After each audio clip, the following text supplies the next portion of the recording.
За амар нөө. Тэгэхээр та бүхэн өнөөдрийн амгалан айлтгая. За амар зай бит хоёр өнөөдрөөс эхлээд 9 минут подкастыг та бүхэнд өргөж байна. Тэгээ гол агуулгын өрдөө бит хоёр хоорондоо нэг сэдвийг нэлээд сайн хоёр талаасаа одоо ухаж төнгөж уншаад за тэгвэл өөрийнхөө мэдж чадж байгаа зүйлээ нэмэрлээд аль болох зэгцтэй байдлаар нэг сэдвийг одоо та бүхэнд хүргэх ийм аргачлалаар подкаст маань явагдах болно. Тэгээд эхний дугаарыг одоо таалан болгооцгоно. За өнөөдрийн сэдв бол нойр. Тий. Амар зайд ямар мэдээлэл байна? Ерөнхийдөө нойрон дээр байгаа мэдээлэл гэх юм бол эхний мэдээлэл гэх юм бол одоо бид нар одоо эмч хүмүүс нойрны тухай хамгийн их мэдээд хүмүүстэй ингээд зөвлөх хэрэгтэй хүмүүс шүү дээ. Тэгэнгүүт нэг судалгаанаас харсан чинь 11 оронд байгаа анагаахын сургуулиудын хөтөлбөрийг харсан чинь одоо нэг эмч хүн ингээд 6 жил сураад төгсөхдөө нойрны тухай дөнгөж 1.2 цагийн боловсрал авдаг гэж гарсан байна. Тэгэхээр хүний амьдралын 3/1-ийг эзэлж байгаа энэ их одоо хугацаа, энэ хооронд болж байгаа энэ их процессыг одоо тухай бид нэр ийм бага мэдээлэл авдаг гэсэн одоо ийм баримт байна. Та юу гэж бодож байна? Таны бодлоор одоо анагаахт хангалттай авч чадах. Бас л яг адилхан. Миний хувьд ч гэсэн адилхан. Би ч 2005 онд төгссөн. Тэгэхээр тэр үед бас үнэхээр нойрны талаар хангалттай мэдээлэл аваагүй. Одоо ирж ингээд ялангуяа хотоодны өвчлөлтөө хүмүүсийг үзээд сэтгэл зүй энэ одоо хүн өөрийгөө итгэлтэй болох. Энэ зүйл чи өөрөө эргээд нойр чих чухал үүрэгтэй байна гэдэг маш сайн ойлгож байгаа. За ер нь нойр гэж юу юм бэ гэдгийг соёлоо яриагаа эхлэе. Тэгэхээр ердөө энэ тархины амралт хоёр ээлжийн амьдрал байгаа шүү дээ энэ орчлонд чинь. Өдрийн ээлжтэн, шөнийн ээлжтэн. Хүн гэдэг амьтан буюу бид өдрийн ээлжтэн. Тэгэхээр өдөр одоо ингэж ажил хөдөлмөрөөр эхэлж хоолундаа олж идээд тэгээд оройн болохоор унтаж амарч шөнийн цагийг бол ингэж тархины амралтаар бий болгодог. Тэгэхээр нойр гэдэг бол зүгээр тархины амралт. Энгийндээ. Юу гэж хэлэх гээд юм хэрэг өөрөө чинь сайн хэлсэн судалгаанаас соёлаа юу гэдэг нь хөөхөөр за нойрны тухай зөвлөгөөг эмч болгоно одоо бас сайн гүнзгий өгч чадахгүй байж болох юм байна. Яагаад гэвэл өгсөн мэдээлэл нь хангалттай биш. Нэг үргэлжлэл энийг үн цэн өгөх нь бага байсан байна гэсэн үг. Зөв. Тийм байна. За. Тэгэхээр чиний хувьд нойр хэр чухал байна? Ер нь бол нойр хэр чухал гэдэг нь ингээд амьдралын явцад ингээд баг өөрчлөлтөд байна. Одоо болохоор нойр бол ингээд маш чухал байгаад байна. Өмнө нь бол ингээд яг 20-д настай байхад нойр бол яг чухал биш юм шиг байсан үйл байсан. За шалгалтанд яг хамгийн өмнөх өдрөнд бэлдээд ордог ч юм уу. Одоо л яг ингээд нойр авахгүй бол бас дийлэхгүй болсон байна. Тэгж байна. Таны хувьд ямар вэ? Миний хувьд бас нойр маш чухал гэсэн үг. Одоо ингээд би ч 81 оных. Тэгэхээр одоо нэг өдрийн нойр алдахад бараг 2-3 өдрийн идэх мэдрэгддэг болсон гэсэн үг. Ер нь бол зарчмаараа бол нэг шөнийн нойрыг 4 өдрийн идэхээр одоо бид хэд ингээд золиослон гэсэн үг. Нэг шөнийн нойрыг 4 шөнийн нойроор нөхдөг гэсэн үг. Тэгэхээр ердөө ийм нөхөлт бол ийм багтаа байдаг юм байна. Тэгээ тэр зүйл одоо илүү надад мэдрэгдэж байгаа гэсэн үг. Би бол нойрны асуудал бол байхгүй. Гэхдээ одоо яг ийм зүйл надад мэдрэгдэж байна. Тэсвэрлэх чадамж гэх юм уу та. Одоо таны одоо үзэж байгаа хүмүүс одоо өвчтнүүд ч юм үйлчлүүлэгчид танаар одоо нойрны талаар ярьж байгаа хамгийн одоо гол хүмүүсийн санааг зовоож байгаа ч юм уу тулгарч байгаа ер нь ямар асуудлууд байгаа вэ? За ерөөхдөө бол эмээнэр хэрж үзүүлдэг над дээр. Тэгэхээр тэдний хувьд яаж юм гэхээр стрессийн нөлөөтэй. Анхаардлын нөлөөтэй. За дээр нэмээд одоо ингээд өөрийг ингээд одоо хүнд хэрэггүй юм шиг мэдрэмжтэй. Дээр нэмээд миний үгийг сонсохоор үн цэнтэй олохоор болсон гэсэн ийм сэтгэл дундуур мэдрэмж өөрөө нойр хөдөлгөх нөлөөлж ийнө гэж бодож байгаа юм. За нөгөөтэйгөр бас нэг зүйл байдаг гинэ. Тэр нь яг ялангуяа эмэгтэй хүн өр нэмгийн учраас 40-50 наснда энэ өөрөө би хинбэ гэдгээ их сайн ойлгох хэрэгтэй байна. Тэр нь болохоор би юунд шаналдаг юм бэ? Би юуг одоо үн цэн гэж үзэх юм бэ гэдэг зүйлээ тэр хүн тодорхойлох хэрэгтэй гэсэн үг. Тэр нь өөрөө эргээд би ингэвэл ингэх юм бэ. Тэгвэл тэгэх юм бэ гэдэг зарчмаа 50 хүртлээ олцгол юм бол тэрнээс цаашаа өөрийгөө ингээ удирдах авчдаг юм бэ. Тэрийг олохгүй болонгод хүн нэг одоо шаналтай юм уу нэг өр хөвтгсөн мэдээлэл сонсохтол дагааг ямарчдаг. Тэгж яасан бол өөр юм. Нөгөөдх нь яасан бол нөгөөдх чи оройтчлаа одоо яаж байгаа бол гих мэт гэсэн үг. Энэ зүйл нь өөрөө эргээд тэр ахмадуудад нойр хямраахад ялангуяа хүүхдүүд нь маш нөлөөтэй байна. Тэгээд хоёр дахь болохоор энэ залуучууд ялангуяа энэ хуулийн шүүх цагдаагийн хүмүүс хэрж байна. Тэгэхээр тэр хүмүүсийн хувьд болохоор ихэвчлэн нөгөө энэ ажлын ачаалттай холбоотойгоор нойр хямарч байна. Тэгээд тэрэндээ ингээд ач холбогдол өгсөөр байж нөгөө хэд минийх нь эргээд ингээд нөгөө амарч чадхаа олдсон. Нөгөө химлээ алдсан. Тийм байна. За ийм зүйл байна. Хоёулаа энэ дээр ямар арга хэмжээ авдаг гэдгийг дараа нөгөө шийдэл дээр нэрж өгье. Бас нэг өөр нэг асуулт байгаа. Одоо тэнгууд ерөөхдөө нөгөө нойрон дээр одоо хоёлаа ярих хэл та чанар хідэн цагт унтж байгаа, тогтмол унтж гинэ үгүй юу? Хэр удаан унтж гинэ гэд. За энэ дээр түрүүн саялсан та шүүхийнх ч юм уу сэтгэл түгшсэн асуудалтай гэд. Тэнгууд энэ дээр яг манай салбарын хүмүүс орж ирэх хэл та зөвхөн ингээд сэтгэл түгшсэн, стресс өндөртэй ажлаас гадна энэ ингээд ээлжийн айлчдал болоод тогтмол цагт ямар ч унтах боломж байхгүй. Дор хаяж одоо нэг эмч бол хамгийн багтаа нэг сард 4 удаа жижиг тоноод шөндөө бол унтаж чадахгүй тэр хүн дээр бол одоо нойрны чанар 7-8 цаг тасралтгүй унтах тухай бол яриад ч хэрэггүй. Ганцхан энэ эмнэлгийн мэржлээс гадна шөнийн ээлжинд ажил хийдэг хүмүүс ер нь энэ нойрны чанарыг яаж анхаарах хэвтэй. Наа ч юм бол би ч гэсэн одоо 3 дугаар хэмжээнд ажиллаж байхдаа нойр үнээр асуудалтай байсан. 7 нь 2 жижигт гарчдаг гэсэн гэсэн. Тэгэхээр нэг шөнийн нойр 4 шөнийн нойроор нөхөддөг бол миний бол нөхөлт авахгүй. Байнга юм тэгсэн мөртлөө юм нэг одоо гүлэрсэн байдалтай болох нь шүү дээ сүултээ. За дээр нэмээд юу өсөх вэ гэхээр бид хэдийн хувьд энэ өөрөө одоо нөгөө өглөө ирээд ажилдаа явлаа 24 цаг идэх гэсэн үг. 24 цаг тарих тийм хариуцлагатай ажиллая гэж ачаал таах гэдэг бол өөрөө энэ бол асар одоо бас буруу бодлого байсан юм байна гэдээ одоо ирж хахад бид гэж боддог шүү. Тийм энэ дээр бас нэг судалгаа уншсан байхгүй. Тэгээд энэ дээр ингэж хэлсэн байсан. Одоо мэдээж яг тогтмол цагт юм уу ингээд хангалттай унтдаг хүмүүсийн хувьд одоо эрт нас барах багтал болоод одоо хавдрын өвчл хамаагүй бага байсан байна л да. За тэгсэн чинь за энэ хүмүүсийг болиё.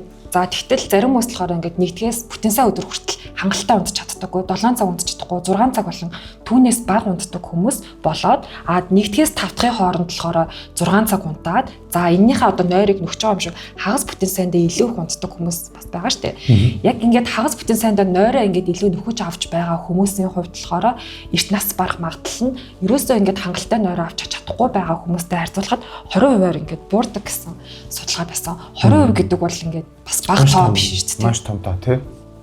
Тэгэхээр ийм гэсэн үг. Ердөө нойр нь бэлдэнэ гэдэг бол маргааш бэлдэнэ гэсэн үг. Маргааш. Бид хэд ч одоо олон маргаашуудын нийлбэр донд амьдарч байгаа шүү дээ. Тэгэхээр ердөө л маргааш гэдэг бол нойр. Шөнийн нойр. Тэгэхээр тэрийг хэдүүлээгээр маш сайн ойлгомоор байна. Тэхийн тулд юун дээр анхаарах вэ гэвэл ердөө энэ хүний ялангуяа энэ тэр одоо нойрууд нөлөөлдөг тэр бодисуудын ялгарл нь хэдийд яаж явагддаг юм бэ гэдгийг бид хэд бас судлах хэрэгтэй гэсэн.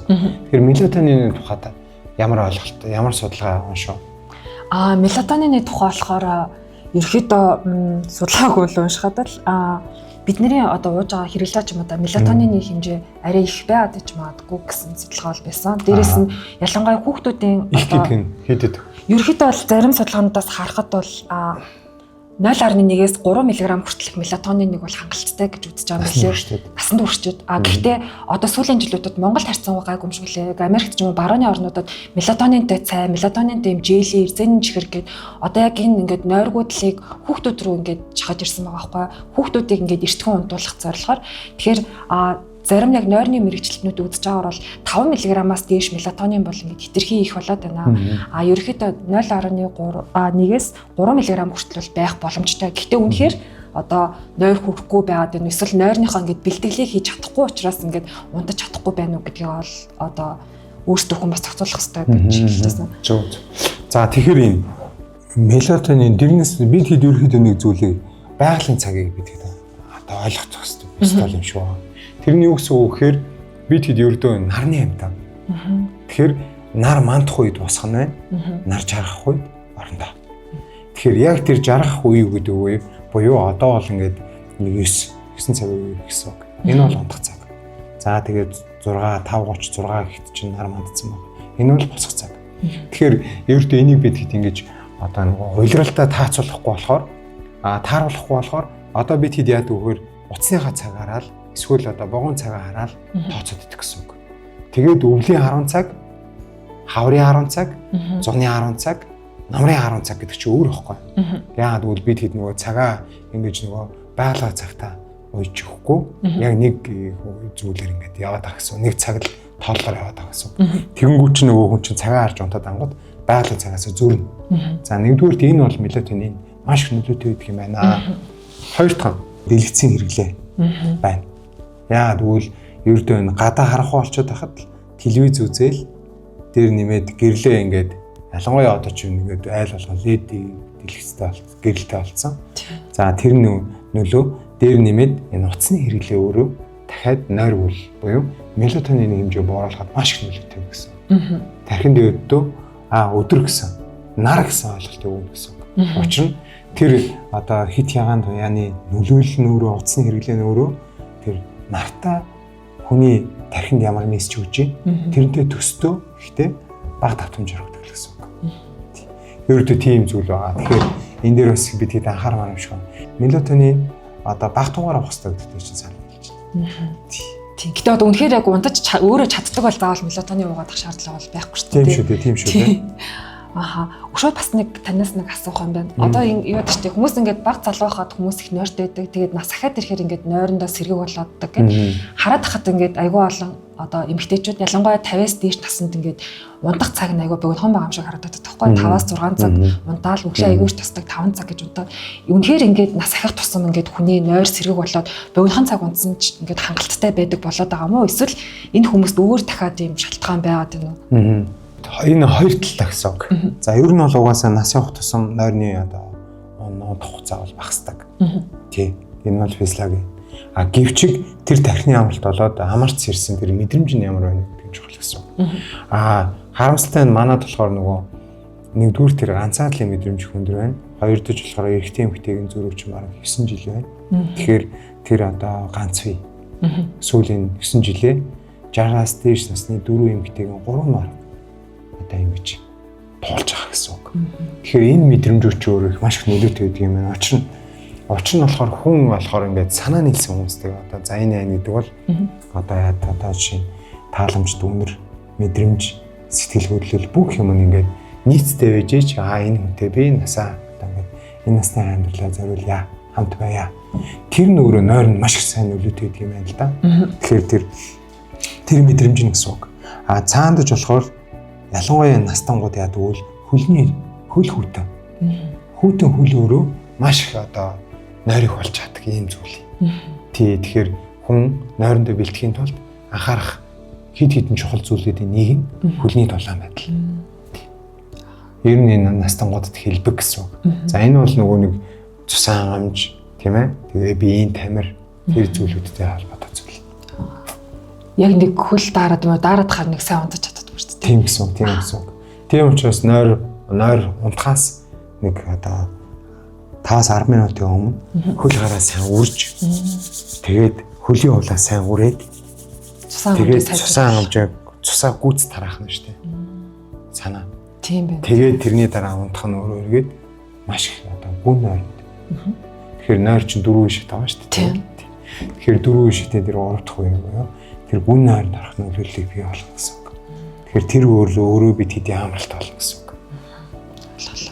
Түрүүн таны нүү дэлгэцэн хэрэглээ гэж хэлдэгтэй хамаарлаад бас дээрээс нь болохоор нас ахих тусам ингээд нойронд сэргийг болоод байна гэсэн чинь одоо эсвэргээрээ ингээд шинэ одоо зуны ч юм одоо сүүлийн үеийн асуудал болж байгаа зүйл нь юу вэ гэхээр одоо 1997 оноос хойш төрсэн хүмүүс чинь Gen-Z үе яваад байгаа шүү дээ.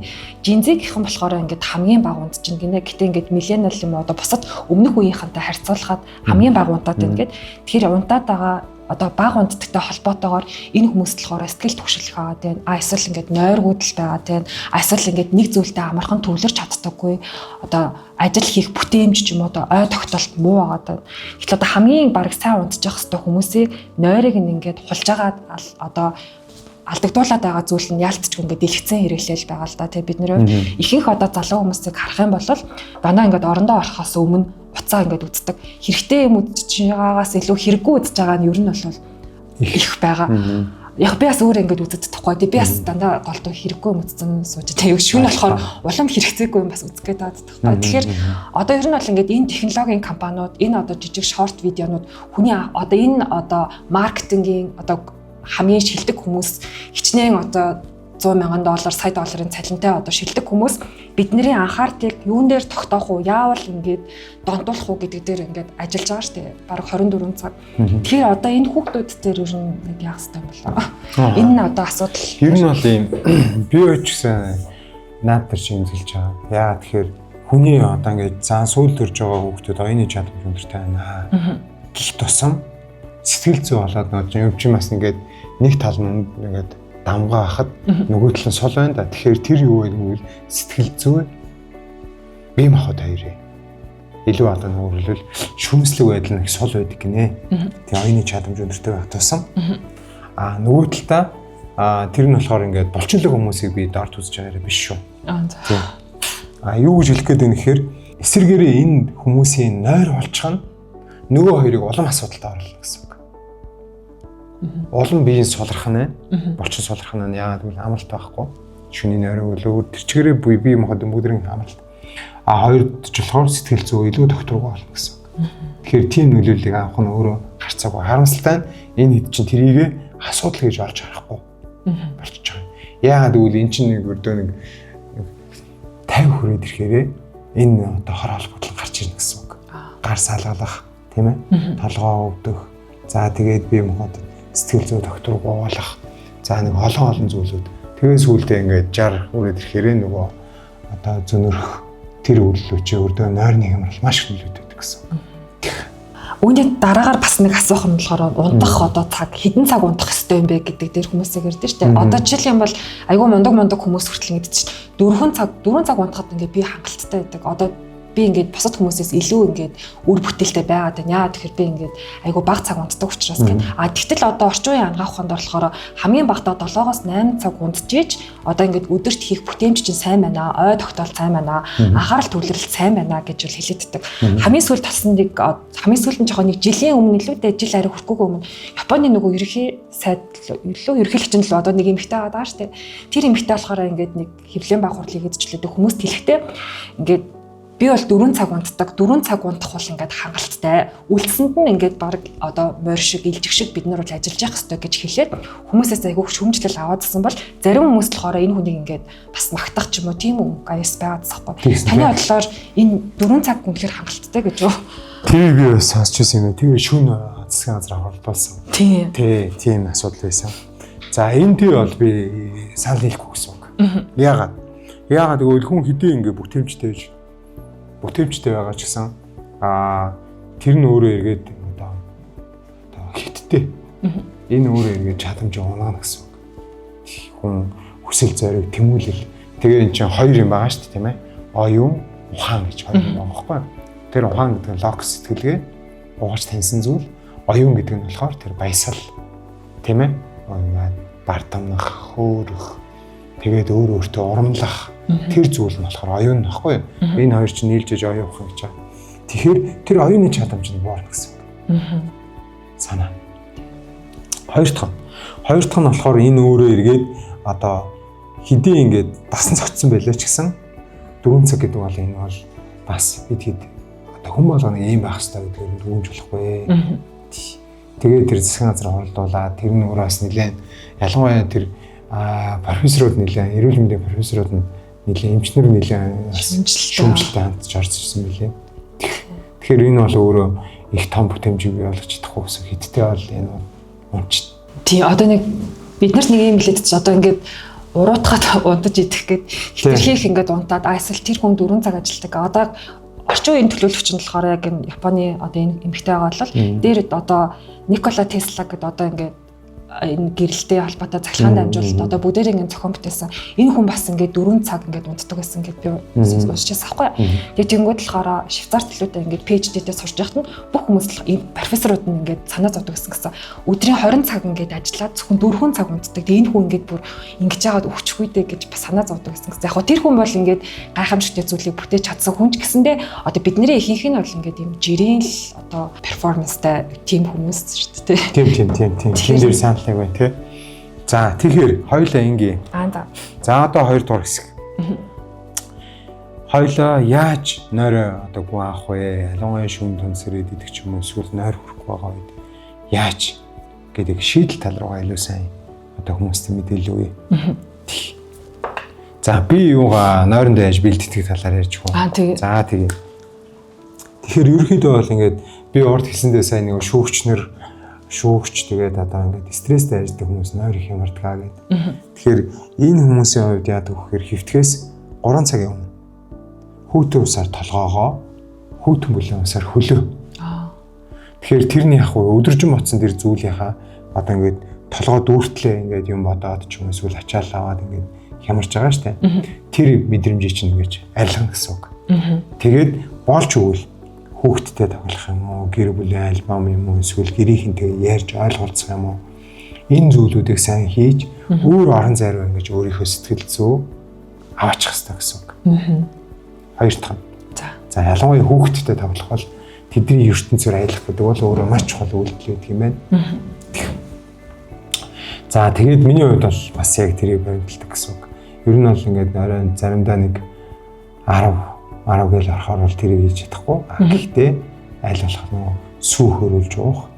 За дээр нэмээд хөл гараа тослох. Гараасаа өвдөг гэсэн үг. Унтахынхаа өмнө цонхоо онгоолгож одоо сэрүүн агаар оруулах. За тэгээд гэрлээ унтраах. Утасны хэрэглээг би ерөөхдөө бол нэг цагийн өмнөөс ер нь харьчиж байгаа. За тэгээд аль болох тэгж бэлтгэх шиг болчихлоо гэсэн. Учир нь би энэ шүн сайн амарч унтчихэж маргааш миний яаж ажиллаж яаж одоо өрнөх бүх зүйл тэр шөнийн нойроноос шалтгаалагдана гэсэн. Шууд хамааралтай гэсэн. Тэгэхээр миний олдож явах хэвээр хамгийн түрүүлж хийх хэвээр зүйл бол хийх хэвээр алхам энэ өсөхөөрөө хоол иддэг тийм ээ. За ингээд амьсгалд авчдгаараа ингээд гарч агаарладаг. За яг энэ шиг нойр бол өөрөө хамгийн чухал зүйл. Тэгэхээр нойр, хоол, зөв амьсгал бол эрүүл байх үндэс. Тэгэхээр тэр шөнийн нойрыг гүйц давна гэдэг бол маргаашд бэлдэнэ гэсэн үг. За дараагийн миний анхаарах хэвээр зүйл нь юу гэхээр би газраар унтдаг. Орон дээр газар унтдаг. Газраар унтдаг. Тэгээ хоёр дэвсгэр, хоёр гуцтай тавьж байгаа унтдаг гэсэн үг. За тэгэхээр энэ өөрөө эргээд маш сайн одоо амралт болж байгаа.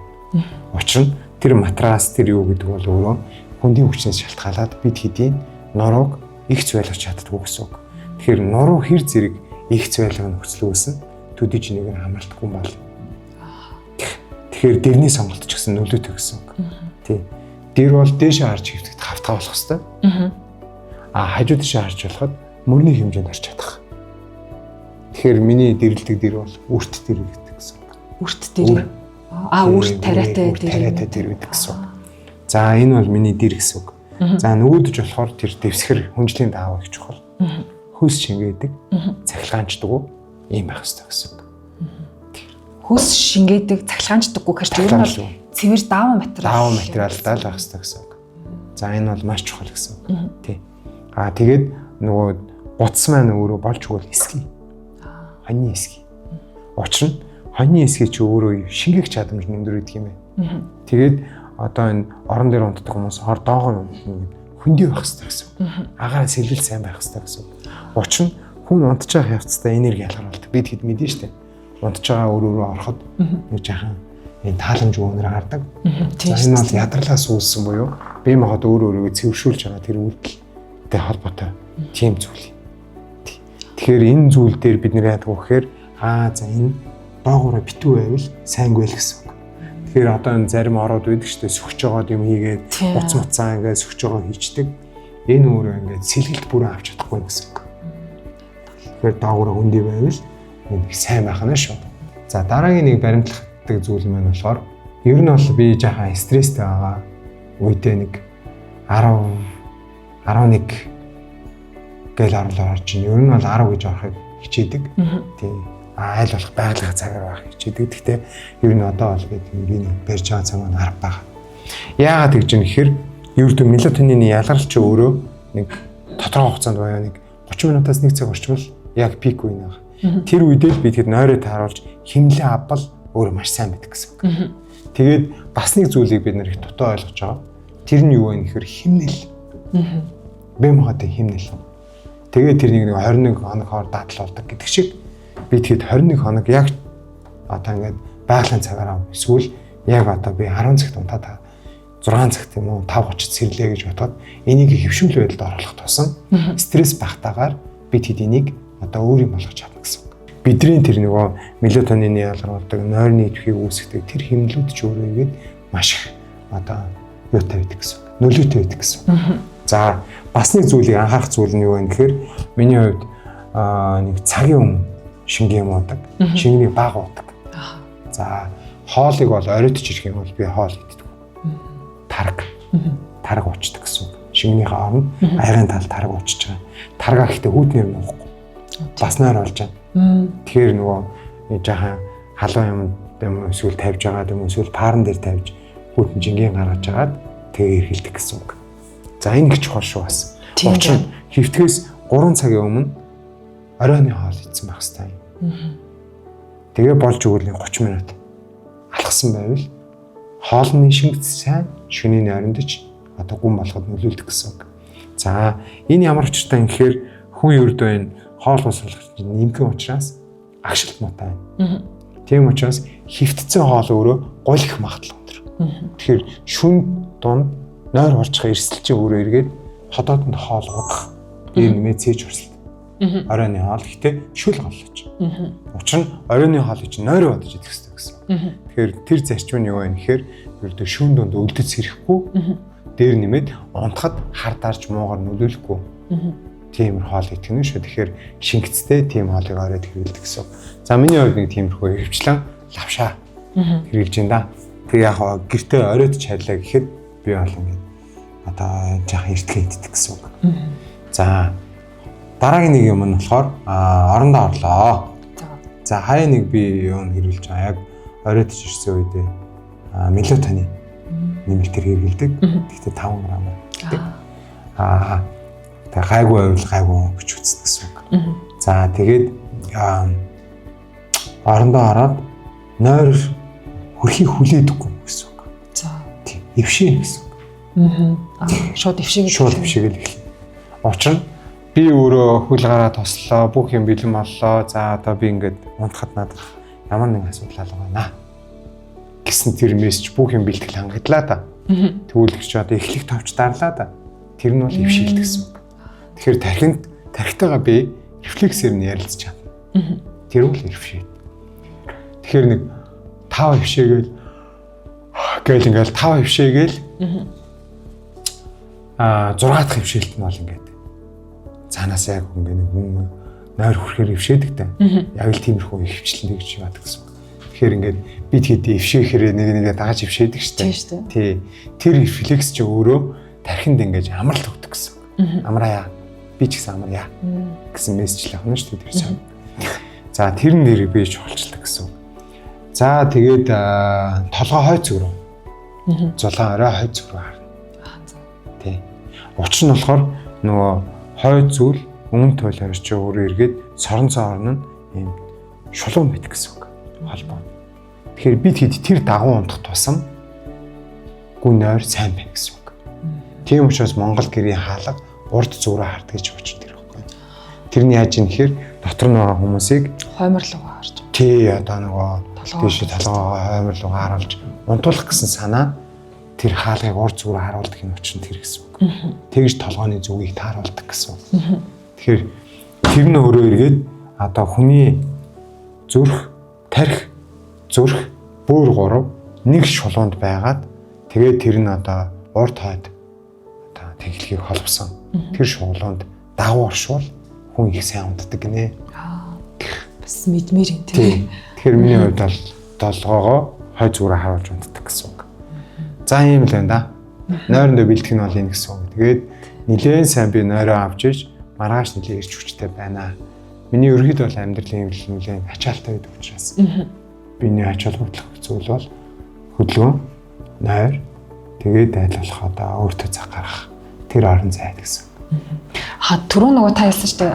Ингээд ор үнжлийн даавуу гэд дэвсгэр гудсан дээр хүртэл ингээд унтахын тулд тэр бол бэлтгэл байдал анхаарах хэрэгтэй зүйл гэх. Гэхдээ одоо ингээд харахаар цэвэр даавуу бол ингээд яг бидний амьдралд ингээд удаан хугацаанд бол байж ирсэн. Одоо ингээд ирэнгүүт болохоор юм тансайлан материалыг одоо харсан уу? Тансайл гэдэг яг юм торох шиг зөөлөн. Гэтэ тэрний агаар нэвтрүүлэх чадвар хэрэг. Тэр ер нь ингээд цэвэр даавуунаас илүү байж чадах уу? Одоо эмэгтэйчүүдийн сонголт бас тэр байгаад тах шиг байгаа байхгүй яа гэхээр тансайлан материал болохоор өөрөө зүүлэн учраас ингээд дэр юм уу хүнжлийн одоо биш нэгсгэр даваа байхад ингээд эргэж хөрөөхөд арьсан дээр үрчлээ үүсэхгүй бас айгу гоё харагддаг тансаг гэдэг утгаар хүмүүс айгу хэрэгэлдэг болсон байсан.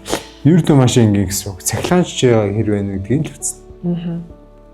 Тий одоо ингээд цахилгаан нилон тайм ингээд өрхөөр чинь ингээл дуурдаг штэ. Цахилгаанч тэр нөрөө маш тааламжгүй л гэсэн үг.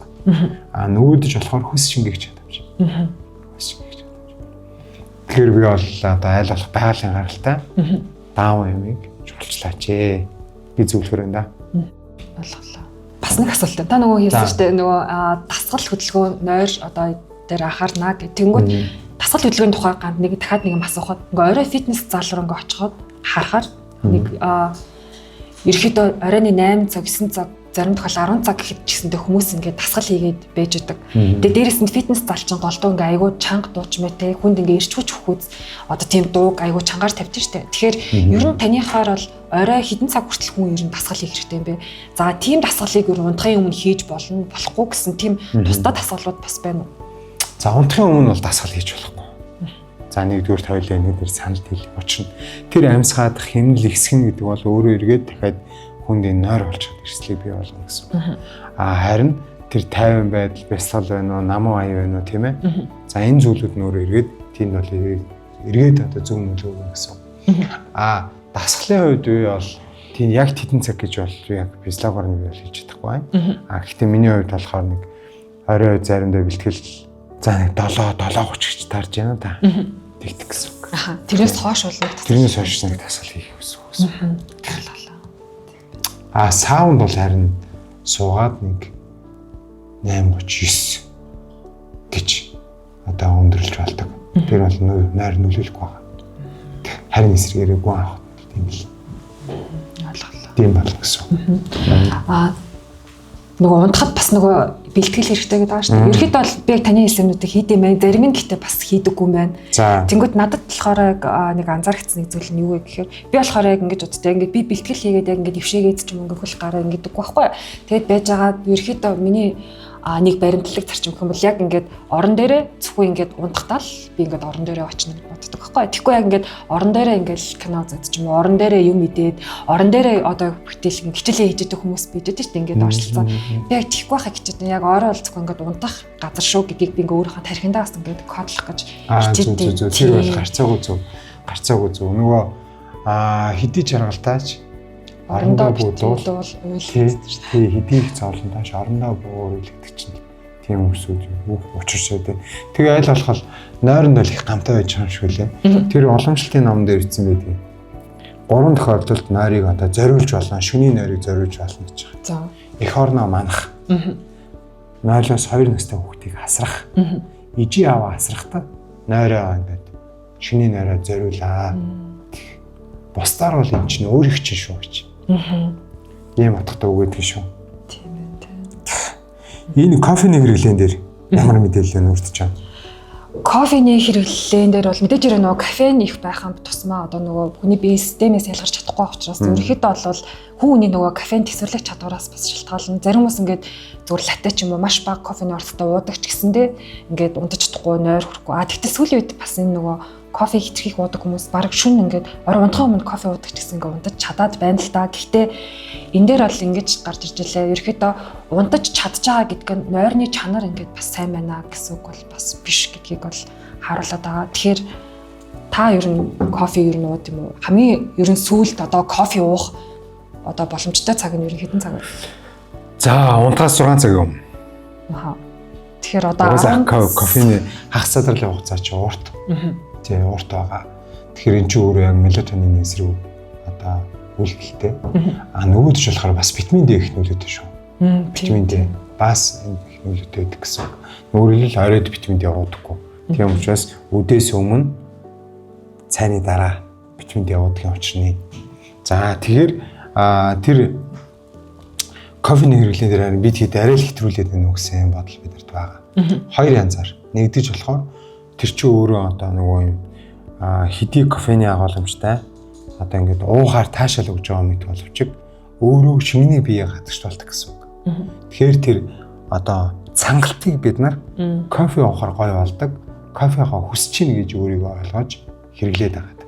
Нэг. Хоёр дахь нь болохоор би тэгэд одоо угаасаа кофений хас садарч өөрөө одоо урт. Нөгөөд ч болохоор хүний биед хоримтлагдах нөлөөлөл нь их. Тэгэхээр тэрний юу гэсэн үг гэхээр ердөө би тэгэд өдөрт 1-2 аяг кофе бол зөвшөөрөгдөх гэсэн үг. Зөвшөөрөгдөх гэхдээ устаа хамт. Харин 2-оос дээш болоод ирэхээр энэ өөр асуудал гэсэн үг. Тэр тусам нойрыг гэмтэх, нойрыг олж авах, дээр нэмээд гүн нойрыг дутуу авах энэ эрсдлүүдийг бий болгох гэсэн үг. Оройтч унтах. Тийм байна. Дээрээс нь нөгөө кофе чинь бас их тунгаар байгаа. Ганц кофе ч нөгөө кафе ихтэй байгаад ирэхээр нөгөө диуретик буюу шийс хөвгүүлэлийг үзүүлдэг. Тийм болохоор нөгөө ганцхан одоо кальци гэж биш нөгөө магниг бас ингээд шийсээр хөөж гаргаад байгаа ш. Тэнгүүд магний ч өөрөө ингээд булчин суллах одоо үүрэгтэй зарим төрлийн магний одоо тарьцны хоргийг өөрөө бас нэвтэрдэг, тайвшруулах бас нөлөө үзүүлэх боломжтой гэдэг байгаа ш. Тэр магадгүй бас нойрондоо ингээд үзүүлэх сөрөг нөлөө зөвхөн кафенасаа гадна бас хэрэгцээтэй шин тэжээлүүд эрдэсүүдийг бас ингээд шийсээр хөөж гарч агаад бас нөлөөлөх боломжтой. Нөлөөлөх боломжтой гэсэн үг тий. Тэрэн дээр бүр санал байна. Тэгэхээр юу гэж хэлэх гээд байна гэхээр кофег зохистой хэрэглээрээ. Зохист хэрэгэл битээ хэрэгэл гэж байгаа юм бас зохист хэрэгэл. Харин тэр өглөөд шар тустай кофе уудаг. Одоо 3 чихэртэй нэг кофе идэх штэ найруулдаг. Нөгөө тий одоо юм уу гэдэг ингээл кофенууд байгаа. За энэ бол өөрөө бас сайн тосгүй гэсэн үг. 2. 3 дахь нь юун дээр анхаарах вэ? Бид хэд ердөө нэг ялангуяа шигний хэрэглээг бид нэр гүйц тавьж чаддаггүй хартна гэсэн үг. Усны хэрэглээнд сул. Тэгэхээр ийм хүмүүсийн кофе өөрөө их зохимжгүй зүйл болчих болно гэсэн үг. Учир нь хүнийг нөгөө цангах, эсийн төвшөнд хүнийг ингэж одоо усгүйжүүлэх тэр нөлөөллийг бий болгодог гэсэн үг. Тийм учраас одоо Европын орнд кофений соёлтой оронд ч яаж нэгэр кофег ардаас жижиг устаа гэж тийм. Тэгээд кофеных нь аяхан баг. Тийм шүү. Тийм үү? Тийм. Тэг бид хэд ч юм манайх ч юм бол кофений аян ингэ том. Тэгээ ардаас нь суухгүй. Тэгэхээр ийм зүйлүүдс биднэрт байгаа. Өшөө бас нэг асуулт байна. Одоо нэг унтахад заах одоо 10 цагт ингээд орондоо ороод унтчихлаа. Ившээж байгаад ч юм ингээд тайвшраад гой өрөө сэрүүхэн болгоод гэрэл мэлээ унтрааж байгаад унтчихад байгаа боловч зарим хүмүүс бас тулгараад байгаа маань шүн ингээд сэрээд байгаа байхгүй юу? Ерөнхийдөө яг ихэнх хүмүүсийн сэрдэг цаг нь болохоор 2-3 цагийн үе. Яг ингээд сэрдэг хүн таны ингээд үйлчлүүлэгч юм уу? Өвчнүүд донд байна уу? Та энэ хүмүүст ямар зөвлөгөө өгдөг вэ? За энэ хүмүүст болохоор би идж ууж байгаа зүйлээ аль болох одоо ялангуяа үдээс хойш тий үдээс хойш жаахан ялангуяа үдээс хойш тэр илүү сайн одоо хөнгөн байдлыг чухалчлаад үд дундаа одоо тэр шөлтөө гол тэр тусам хоньны за энэ өөрөөр уламжлалын хэлээр бол сэрүүтэх гэж үздэг гэсэн үг. Сэрүүтэх. Тэгэхээр стрессийн нөлөөтэй юм байж болно ярьж хэлэх идж ууж байгаа зүйл тийм ээ эдгээр зүйлүүд чинь явдал мөрөж ярьдаг да. За энэ бол өөрөө маш нөлөөтэй гэсэн үг. Тэгэхээр ердөө хийцтэй цай тэгээд шүл голсон хоол тэр нь хоньны магтаах нь тэгээ орой унтах өмнө хөл гараа сайн таслах. За тэгэхээр эрхэм үзэгч маань та бүхэн одоо бид хэдийн бичлэгийг таалагдаад яг энэ ангийн мэдээлэл хүргэж байгаа арга барил таалагдах юм бол subscribe дарж нэг дээрээ тэгээд бас амар зайдаа скелалаа. Тийм. За тэгээд хоёул дараагийн яриа оръё. За. Тэгэхээр сайн нөгөө шүүн дунд нойр холждаг хүмүүст одоо хийцтэй цайгаа өглөөд 10 шар тус за үд дунд шүл голлож тэр тусам хоньны шүл за тэгээд оройд яах нь одоо хөл гараа тослох. За бас нэг энгийн арга юу вэ гэхээр энэ арваг энэ зарамгтай арваа гэж үдгээ. За. Тэрийг шар тустай багсраад тэгээд хөлөө ингэж үрдэх гэсэн үг. Тэр тусам хянг ясаа. Шилхнийхаа үрхнэ шүү дээ. Тэгээд тэр нь өөрөө эргээд нөгөө гараас үрснээс илүү их үрэлтийг үүсгэх гэсэн. Тэр их нөлөөтэй гэсэн. За энэ давсан дээр хөвтөх. Давс гიშгэх. Оройд. Энэ өөрөө хүний энэ тархины цэнийг сайн буулгаж өгдөг гэсэн үг. Сүрэг цэнийг. За тэр нь өөрөө эргээд гүн унтах, зүүдлэхгүйгээр унтах, хар тарахгүйгээр унтах тэр нөхцөлийг бас бүрдүүлж өгдөг. Ийм сайн талтай зүйл байна. За нөгөөд ч болохоор бассейн. Одоо саун. Саун. Маш чухал гэсэн үг. Ер нь бол миний хувьд тэр саун гэдэг ном гарсан байгаа. Монголд тэр Япон профессорын бичсэн ном байгаа. Гэхдээ тэр хүн болохоор дүр суучлааны юмч. За тэр хүний бичсэн номыг уншихад бол өрдөө маш энгийн арга, стрессийн эсрэг энгийн арга бол саун байна. Учир нь хүн халуун газар гарлоо, тэгээд хүүтэн газар ороход тэгээд эргээд амархан өрөө эргээд цуснд одоо тэр дофамины ялгарлыг өгцөн хэсэгдэг юм байна. Энэ нь өөрөө бясалгал одоо 10 жил дадлаг туршлага хийсэн. Туршлагатай 10 жилийн туршлагатай бясалгач хүний одоо тэр бидээ хийгээд олж авч байгаа тэр мэдрэмжийг саунаар бид нар олж авах боломж байна. Учир нь стресс, халуун стресс, хүүтэн стресс тэгээд релакс. Тэгэхээр өөртөө ийм зарчимтай. Тэгээ 3-аар ороо гэж байгаа юм. Тэгээ хугацааг заасан. За энэ өөрөө бас их чухал нөлөөтэй гэсэн үг. Бараг тогтсон гэд мэдээлэл хүчлээ шүү дээ. Яг тий байхад яаж унтах вэ? Одоо унтлагын бэлтгэл ажил дээр тий. Тэнгүүд уушаас нэг юм sleep expert гэдэг унтахад одоо унтлагын одоо мэрэгчлэтнүүд юм уу? Тийм мэрэгжил бас гарсан юм байна л да. Тэнгүүд тэр мэрэгчлэлтний бас нэг зөвлөсөн нэг хэдэн зөвлөгөө байсан. Тэр нь болохоор ингэж зөвлөж илээ. Түрүүн өмнө хэлсэнчлэн одоо яг орондоо л орохдоо унтахтаа л ингээд орондоо. Яагаад гэхээр ямар нэгэн газар бидний тархинд болохоор за энд ингэх ёстой гэсэн тийм мэдрэмжийг одоо шууд өгчөд юм байл та. Жишээлх юм бол ор олгон адилхан биш. Одоо тэр хүний жишээгээр бол одоо шүдний эмнэлгийн ороогоо штэ. Тэн дээр одоо шүдний эмнэлэгтэр анх ирээд 2 3 4 удаа очсны дараа хэдийгээр ингээд эмчин сайн байсан ч гэсэндээ урьдчилан сэргийлэх үзлэг байсан ч гэсэндээ шүдний эмчийн одоо тэр орон дээр тайвширч юм унтах тухай бодох боломж бол байхгүй. Бараг энэ бол ингээд өвдөлт ч юм уу одоо хэцүү зүйлийн тухай учраас тэр нэгдүгээр тэгсэн байсан. Хоёрдугаар болохоор шүн ингээд хүмүүс сэрхээрээ хамгийн түрүүнд хийдэг юм нь яг магадгүй хамгийн түрүүнд биш магадгүй ихэнх хүмүүс цагаан хардаг. Тэгээд цагаан хараад ирэхээрээ тооцоолдог. 3 цаг сэрчлээ одоо 7 зэрэгс болохоор би 4 цаг унтах юм байна гэд. Тэгээд ирэхээр хүн ингээд дахиад сэтгэл түгшилтийг ингээд үүсгээд тэр хүн улам унтаж чаддаггүй гэдэг байгаа байхгүй. Нойрны нэг төвхтэй юм юу вэ гэхээр унтах гэж хичээх тусам унтаж чаддаггүй. Нойр бүр ингээд улам холтойддаг. Тэгэхээр ингээд нойрныхаа тухай бодгоо бодлоод ингээд өөр зүйлд төвлөр гэж бол хэлсэн.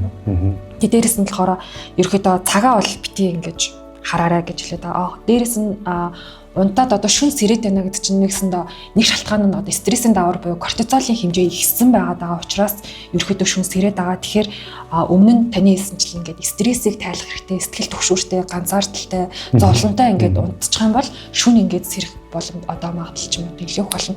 Мэдээж хэрэг бид нар ингээд стрессээс ингээд шууд зүгтаагаад ингээд огт стрессгүй амьдрах ямарч боломжгүй учраас гол зүйл нь стрессээ яаж тайлах уу гэдэг юм баг шиг байгаа. Стресс тайлахд одоо ингээд хитрхи стресстэй учраас ихэнх хүмүүс одоо стресс тайлах одоо ингээд хобби ч юм уу яах арга нь бас олдохгүй байх шгаа. Энэ дээр бас нэг зөвлөж байгаа чухал зүйл нь юу гэхээр бясалгалыг бол зөвлөж илээ. Бясалгал гэхээр ерөөхдөө яг одоо ч юм уу зөвхөн амьсгал дээр ингээд төвлөрөөд үнэхээр яг энэ ингээд ажилдаг. Одоо зарим хүмүүс ингээ айгүй сайхан ингээл шууд орондоо ороод унтаад өгдөг бол зарим хүмүүс ингээ айгүйх бэлтгэл шаардаад ч юм уу одоо тим юм а бэлтжиж унтдаг одоо хүмүүс байдаг шүү дээ. Тэр хүмүүс ингээд нэг нь одоо би байгаа байхгүй. Шүн ингээд унтахад хэвтэх гэхээр ингээд нойр хөрөхгүй. Тэнгүүд сүлд миний хийдэг бас одоо бас дээрээс нь зөвлөдөг юмнууд нь юу гэхээр boxed breathing гэж зөвлөд юм лээ. Одоо ингээд амьсгалаа гүнзгий аваад 5 секунд болоод буцаагаад гаргаарай ч юм уу. Яг ингэж одоо яг амьсгалын тасгалуудаар болохоор хүний стрессийг ингээд тайлахаас гадна бас ингээд магадгүй нөгөө тариун таны хэлсэн эвшээгдэхтэй бас адилхан ингээд нэг одоо аргатай байж магадгүй. Хоёрдугаар болохоор нөгөө бясалгалууд ингэхдээ болохоор одоо биеийн хайл нэг хэсэг төвлөрдөг ч юм уу ингээд толгоондоо одоо ингээд чихэндээ гэд сонсоход ингээд уйтгартай ч юм уу ингээд ажилтсан уу ажилтгүй мүү гэж бодогддог юм шиг мөртлөө энэ бол ингээд үнэхээр сайн ингээд ажилтдаг арга байгаад байгаа байхгүй. Тэгэхээр яг ингээд стрессийг сайн тайлж чадах юм бол яг шөнийн тий өдөр чинь ингээд хизээ эхэлж авъя гэхээр өмнөх шөнө хэр зэрэг сайн унтснаасаа болж ингээд эхэлж байгаа. Үнэхээр сайн унтсан хүн бол сэтгэл санаагаар унаад ч юм уу ингээд гутраад тэгээд байх юм бол ер нь бол баг шүү дээ. Сайн хэлж ингээд сайн хэлж шүү. Тэгээ хамгийн гол нь бид нар ч өөртөө нойр нь маш сайн ачуулаад л өгөөсэй гэж би хүсдэг. Япон явлаа. Японд яг л ингээд 10 цаг ихтэл машины одоо ингээд хөл хөдлөхөө байхгүй гадаг удамжтай. Наамгүй. Тэгээ би бол за энэ хүмүүсээр нойрны дадлаа хүртэл өөрсдөө үүсгэсэн юм байна. Энийг өөртөл чиглэлсэн юм байна гэж болж харсан шүү. Гэтэл манад 12 1 гихт чинь өдөр юм шиг. Одоо ингээд бараг төвчрөх нь холбоо. Иймэрхүү нөхцөлөд. Энэ бол бид хэд одоо нойрны тухай эрүүл мэндийн боловсрол бид нарт алга байна. Дэнний үнцийн ач холбогдлыг бид нар дутуу ойлгож байна гэсэн үг. Тэгээд нэгч өдрийнхөө нойр алтгаар маргааш унтчих юм чинь. Эсвэл одоо тэгж байгаа айгуу те. Одоо надад өөр арга байгаа гэх мэт ийм зүйлүүдийг бид нар хийдэг гэсэн үг. За бас нэг зүйл байна. Оройн унтахын өмнө вино уудаг. Архи уудаг. Нэг 50 татгаар сайн уудаг юм аа гэж ярьдаг. Нойр нь болохоор гүн нойр богино гэдэг юм байна. Эдгээр хүмүүст. Гүн нойр богино. Тэгээ хулч мартал өнгөр гэсэн үг. Эсвэргээрээ би тэгэд нэг унтах юм бол одоо би тэгэд өөрсдөө л тэр хизээд яаж одоо миний нойр үйлсэн гэдгийг санахгүй байгаад л асуудал нөгөө тоглохоос биш архи нь өөрөө игээд нойрны эсрэг үйл санаа. За нөгөөдөж бас нэг зүйл байна. Хүний шүүн донд хүний одоо хавар оройны хоол одоо нойронд бэлдэх гэсэн үг. Энэ хоёр дээр бид их алдагдaltaй алдаатай байна гэж би хараад байгаа юм. Тэгэхээр тэр нь юу гэсэн үг вэ? Шөнийн нойр дээр маш их ач холбогдол өгөхтэй гэсэн үг бид нар. Тэр нь гол санаа нь болохоор шүн хүний бие махбод өөр өөрөөгөө нөөдөлж үлдэг. Идгээд гол юм чи маш хурдтай гэсэн үг. Тэгэхээр хамгийн их энерги хэрэглэдэг эргэтэн бол тарих. Тэрний дараа элэг. Тэгэхээр тарих өөрөө амраад хамгийн бага энергитэй болж явах үед бусдын яах нь амс хийж өөр өөрийгөө бодох нь шүү дээ. Нэг үргэлжлэл нэг компани ажилчлал гэсэн үг. Удирдлага ирээл тэгээрээ нэгээд ингээд даалгавар өглөө бүгдээрээ өдөрч ажиллана гэсэн үг. Харин зав гарах хугацаа нь өөрсдөө зав гарах хугацаа тарих амрах буюу удирдлага амрах үед өөр өөрийгөө анхааралтай явах. Тэр боломж нь бий болдог юм байна. Тэгэхээр энэ дээр бол маш онцгой анхаарах хэрэгтэй байна. Магний тухай ямар юм байна? Тийм яг хөө зарим хүмүүс нөгөө магний саплимент хүнсний нэмэлтээр хэрэглэх хэрэгтэй хэрэггүй гэд яриад байгаа. Гэхдээ хүмүүсийн донд ингээд яг нэг мэддэггүй зүйл нь магний л бол магний гэж ингээд ойлгоод байгаа байхгүй. Гэхдээ магний чи ингээд дотроо бараг ингээд 10 хэдэн төрлийн магний байгаа. Ямар химээ найрлагатаагаас шалтгаалаад 100% шимэгддэг магний гэж бас байхгүй байгаа байхгүй. Тэгэхээр одоо жишээлх юм бол хүмүүс 500 мг-тай магний уух юм бол би ингээд 500 мг-ыг уучлаа л гэж боддог. Гэхдээ ер нь бол магний хамгийн дээд шимэгддэг нь болохоор магний глицинат нь болохоор 80% шимэгдэлтэй байгаа байхгүй. Гэтэл хамгийн бага мөртлөө зах зээл дээр хамгийн их зарагддаг магний бол магний оксид гэдэг. Энэ бол ердөө ингээд 4% шимэгдэлтэй гэсэн. Тэгэхээр 500 мг магний оксид уух юм бол энэ хүнсэнгөө 20 мг магний одоо ингээд биерүүн шимэгдэж орж байгаа байхгүй. Тэгэхээр ингээд нэгдүгээрт ямар магний ууж байгааг нэг бид хэрэгтэй гэсэн. Аль нь шимэгдэл цайтай байна вэ гэдэг. Хоёрдугаар болохоор нөгөө магний саплиментуудаас хамгийн сайн ингээд ажилтдаг нь болохоор магний глицинат гэж болохоор үздэг юм билээ. Гэтэ магний одоо саплиментыг хүнсний нэмэлтээр хэрэглэхэд бас нэг төвхтэй юм юу гэхээр магний өөр ингээ айгу том хэмжээтэй. Тэгэхээр анзаарах юм бол магний ялангуяа глицинатууд ингээ айгу том байгаад тийм. Тэгэхээр ингээд олон найрлага хийгээд ингээд саплиментаа капсул дотор хийх гэхээр ингээ магний багтахгүй ч юм уу тиймэрхүү бас асуудал гарч ирдэг юм билээ. Гэтэ магний ингээд булчин судалдаг. За зарим төрлийн магнинууд түрүүн хэлсэн тарих цэсний хоргийг нэвтэрдэг учраас магний бол ингээд унтахад бол тусалдаг. Энэ бол ингээд баталгаажсан зүйл. Тэгээ түрүүн таних дээр нэмээд бас нэг сонирхолтой судалгаа хийсэн байхгүй юу? Надад бол аюул сонирхолтой санагдсан. Танд ямар санагдах вэ? Тэнгүүд ингэсэн мэлээ ингээд 60 мянган хүн дээр ингээд хийсэн судалгаа байхгүй юу? Тэгээд энэ хүмүүсийг болохоор 4 бүлэгт хуваагаад зарим нь ингээд ерөөсөө ингээд тогтмол орондоо ордоггүй хүмүүс 9 цагт нэг унтаал 12 цагт нэг унтаал 1 2 цагт унтаадаг хүмүүс байгаа бол хамгийн тогтмол унтдаг хүмүүс яг 10 цагтаа унтдаг. Зөвхөн ингээд 10 минутын ингээд зөрүүтэй унтдаг 9:50 тийм үү 10:10-ийн хооронд унтдаг хүмүүс гээд ингээд энэ хоёрыг ингээд хооронд нь харьцуулсан чинь тогтмол унтдаг хүмүүсийн хувьд энэ ингээд удаан хугацаагаар дагаад судалсан судалгаа юм билээ. Одоо гинтийн нас баралт юм уу? Нас баралтын тохиолдох хувь нь 49%-аар бага. Бүр айгүй том тоо. Ганцхан тэр нас баралтаас гадна хавдар тусах эрсдэл түрүүс нэг өөрийгөө бие махбод цэвэрлэх тэр боломж нь тогтмол цагт унтдаг хүмүүс болохоор 39%-аар бага. За үүн дээр нэмэгдээд зүр судасны одоо өвчний улмаас нас барах магадлал 57% байгаа байхгүй. Тэр зөвхөн ингээд тогтмол цагтаа унтаж чадах нь биднийг ийм их эрсдлээс сэргийлэх боломжтой байгаад байна. За хэлээ. Бас нэг ийм асуулт байгаа юм. За одоо нэг ийм компани ингээд бас айгүй амжилттай байж байгаа юм л да. Тэр компани болохоор ингээд хүмүүс одоо унтахын өмнө ингээд юм түүх ярьж өгдөг, үлгэр шиг юм зүйл ярьж өгдөг. Бага хахад ингээд бид нар ингээд ээж аав ч юм уу эмээгөө биднэрт үлгэр ярьж өгөөд дүүлгэр нь ингээд дуусахын өмнө бид нар ингээд унтаад өгдөг. Тиймэрхүү байсан. Эсвэл ингээд гадаадд ч гэсэн хүүхдүүдэд ингээд ном уншиж өгөөд ингээд. Тэнгүүд энэ болохоор ингээд насанд хүрсэн хүмүүст одоо ингээд юм үлгэр шиг ч юм уу юм түүх ярьж өгөөд унтуулаад.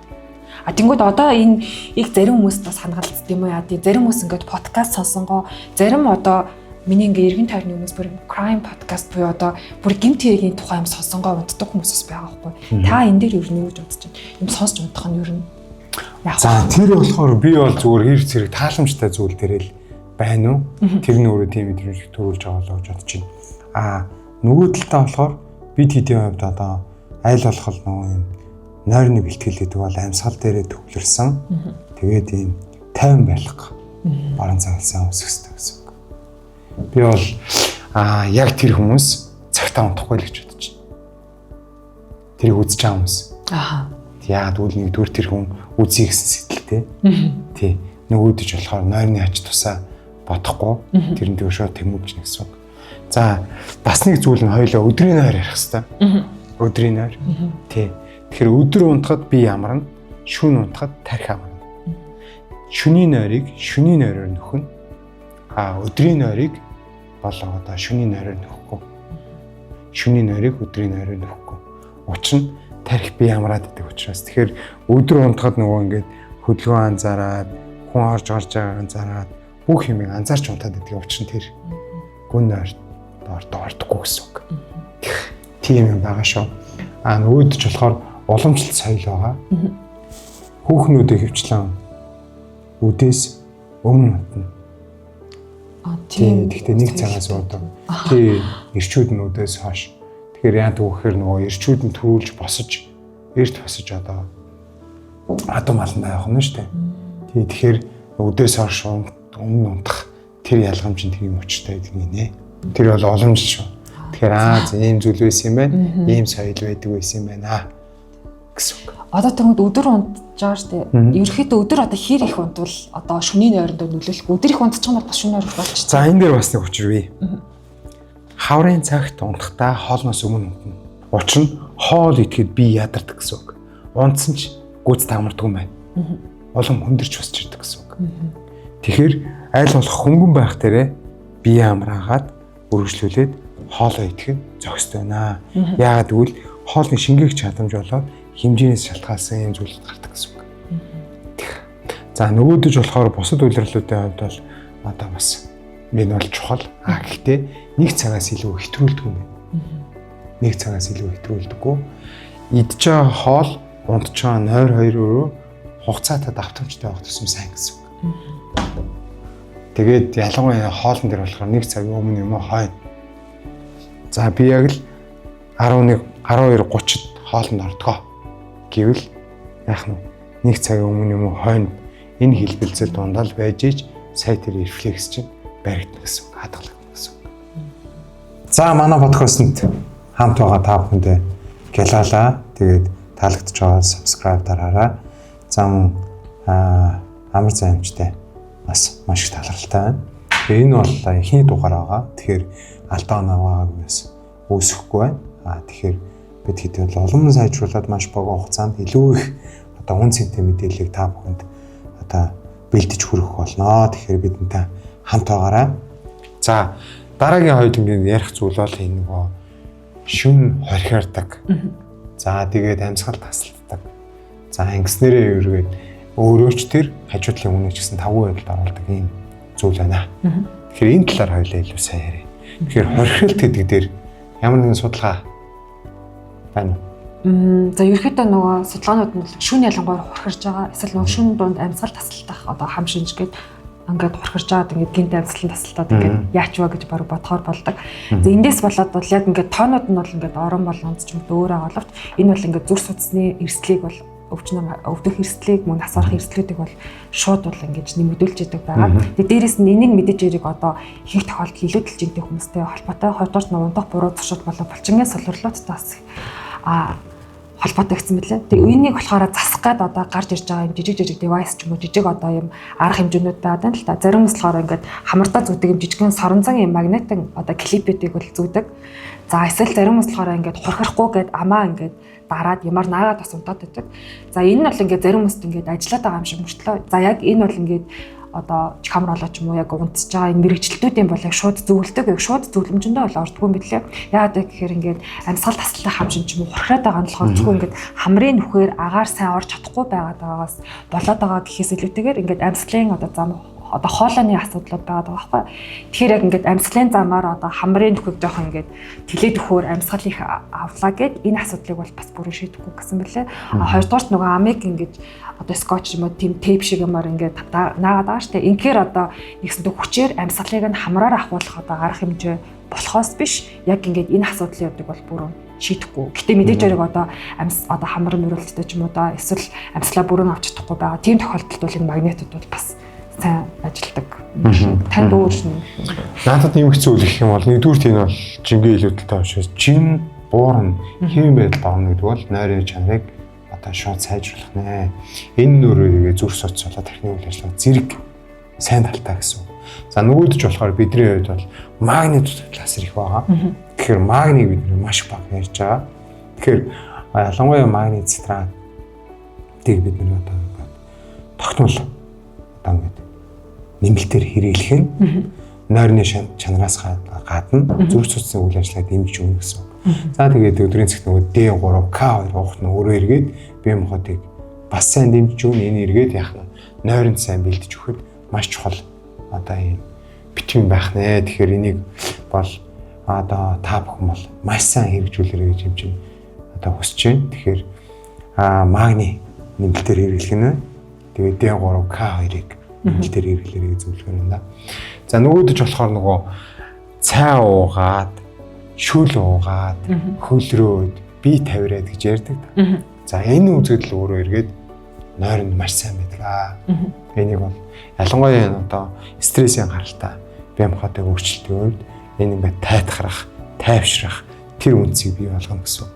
За амьсгалын дасгал бас байгаа. Тэгэхээр аль болох өглөө, өдөр амьсгалын дасгал сайн хийх тусам шөнө гүйцэтнээр авахд маш чухал нөлөөтэй гэсэн үг. Тэрний яадаг вэ гэхээр 4 хамраараа амьсгалдаг, 4 тоонд гүнзгий амьсгаа авлаа, түгжээ дахиад 4 тооллоо, гаргаад 4 тоонд гаргав. Тэгээд энийг аль болох одоо агаар сайтай газар хийвлэх сайн гэсэн үг. За ингэснээр яах вэ гэхээр өрдөө бие махбодыг бүрэн хүчлэр хүчээр хангах тэр үйлдэлийг хийж гэнэ гэсэн үг.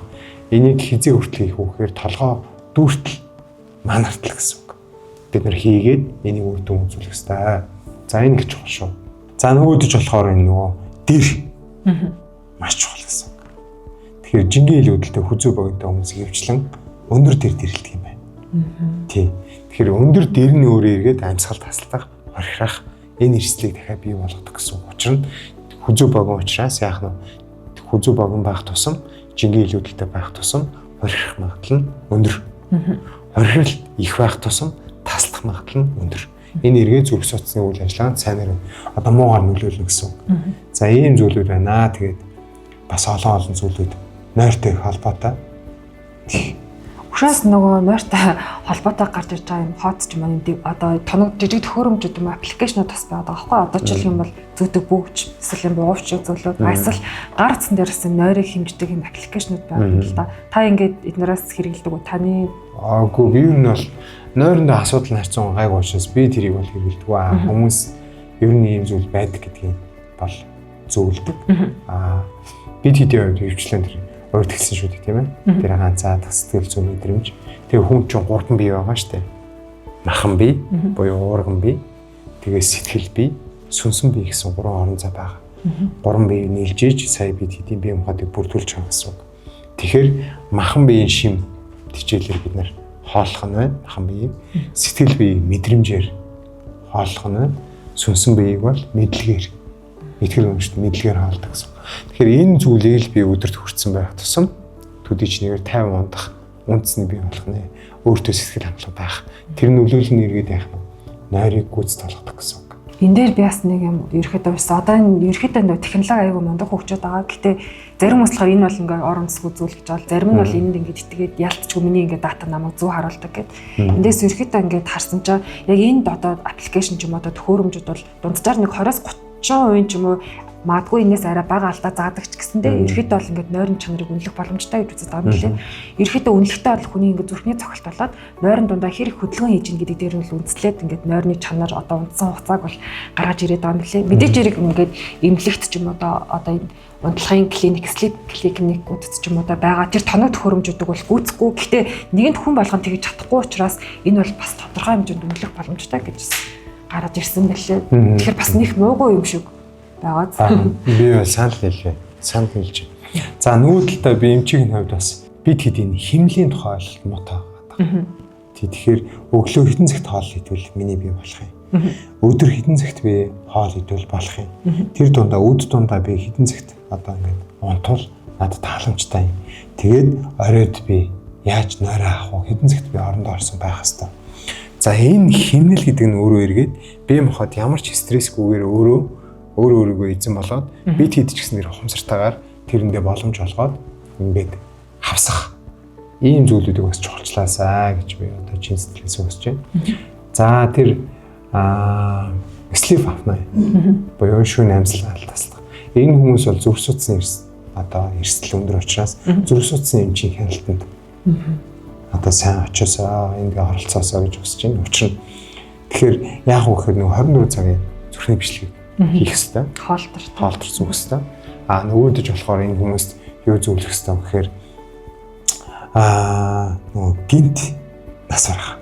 Орон дотроо нас барах гэсэн чинь өөрөө эргээд үндс нь бол ингэж одоо амьсгал таслах хам шинжээр бий болдог. Тэгэхээр энэ дээр ингээд бүр сэрэмжилж цуснд хөөгцсний хэмжээ, сахарын хэмжээ, за хөдөлгөөний нөлөөлөл, за дээр нэмээд яах нь зүрхний хим алдлыг заавал нэгтлэх хэрэгтэй гэсэн. Ер нь нөгөө нэг одоо урьдчилан сэргийгдэх хөдөлгөөнүүд ч юм уу зүрхний бичлэг ер нь орсон байдаг шүү дээ. Гэтэ зүрхний бичлэг чинь одоо тухайн үнийг тэр орон дээр хөвтөөд тухайн үед л ингээд бичлэгийг хийж байгаа. Тэгэхээр зарим хим алдатлууд ч ингээд байнга байдаггүй. За ялангуяа нөгөө нойрон дунд ч юм уу бас хим алдах тохиолдол их байдаг. Ялангуяа өөр шүнийн цагаар ялангуяа парасимпатик мэдрэл давмгаалсан байгаа үед хүний зүрхний цогцолтод очиж шүн бараг 40 рүү бууж орж ирж байгаа. Тэнгүүд ихэнх хүмүүс болохоор зөвхөн тэр зүрхний бичлэгийг ингээд нэг хийлгээд нэг хэдхэн секунд л болж байгаа шүү дээ, минут ч юм уу. Тэр хооронд ингээд хим алдахгүй бол би хим алдаггүй гэж одоо яваад байгаа. Гэхдээ маш их хим алдаглууд таны хэлсэн нөгөө 24 цагийн хоолтор зүүгээд ирсний дараалал ингээд орчлогддог тий. Тэр бол маш чухал шинжилгээ гэсэн. Ялангуяа бид хэд чинь зүрх судасны өвчлөөр дэлхийд ихний тавд орж байгаа. Нас оролт өндөртөө. Тийм ард түмэн тэгэхээр энэ дээр юус яг нэг нойрон нэлээ ашиглуулдаг үзүүлээ. Тэр дундаа шөнийн нойрон дээрээ өөрийгөө сайн ажиглаасаа илээ, бусдаа сайн хэлж энэ бас одоо ингээд хажуудлын өмнө хэлцдэг дээ баг. Өвчлөө ихнэрүүд шүн ингээд байна гэдгийг хэлдэг гэсэн. За тэгээд хоёлаа энэ хүндэд өнөөдөр яриагаа өндөрлөе. Тэгээд та битгой одоо хоёлын яриа оцогч түмэнд болоод таалагдсан гэдэгт итгэлтэй байна. Тэгээд бит хоёр улам чамбаараа болоо тийм ээ. Тэгээд агуулгаар багцалж задлаад эргээд эндээсээ үр дүнэлт гаргаад гэд цогц байдлаар системтэй байдлаар бид хэд цаашаа илүү нарийн мэдээллүүдийг хүргэх болноо. Тэгээд таалан болгоосон та бүхэндээ одоо гэлалаа. Тэгээд бие нэрвэл ухаан нь саруул байж 9 өслөнд тэгш түрэн бэлгийн өрөөл тавья. За баярлалаа. За